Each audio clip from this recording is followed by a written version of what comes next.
2 Samuel chapter 4.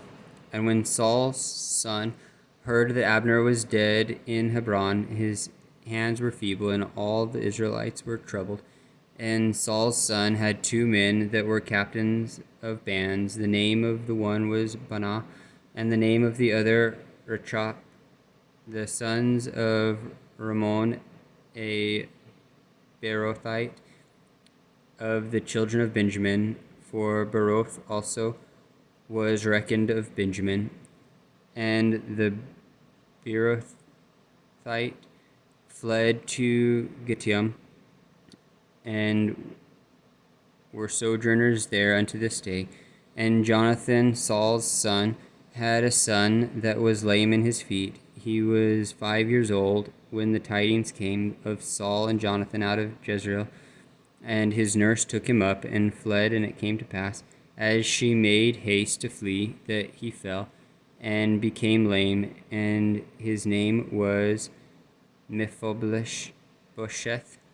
And the sons of Ramon, the Beerothite, Rechab, and Banana, went and came about the heat of the day to the house of Ishbosheth, who lay on a bed at noon, and they came thither into the midst of the house, as though they would have fetched wheat, and they smote him under the 5th rib. And Rechab and Banah his brother escaped, for when they came into the house, he lay on his bed in his bedchamber, and they smote him and slew him and beheaded him, and took his head and gat them away through the plain of all night.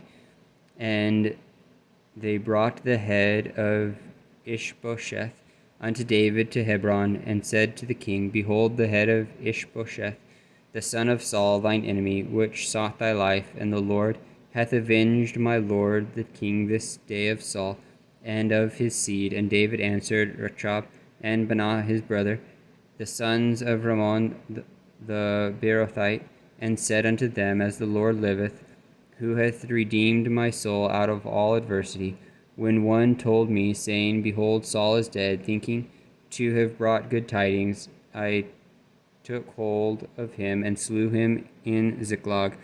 Who thought that I would have given him a reward for his tidings? How much more, when wicked men have slain a righteous person in his own house upon his bed, shall I not therefore now require his blood of your hand, and take you away from the earth? And David commanded his young men, and they slew them, and cut off their hands and their feet, and hanged them up over the pool in Hebron. And they took the head of Ishbosheth and buried it in the sepulchre of Abner in Hebron.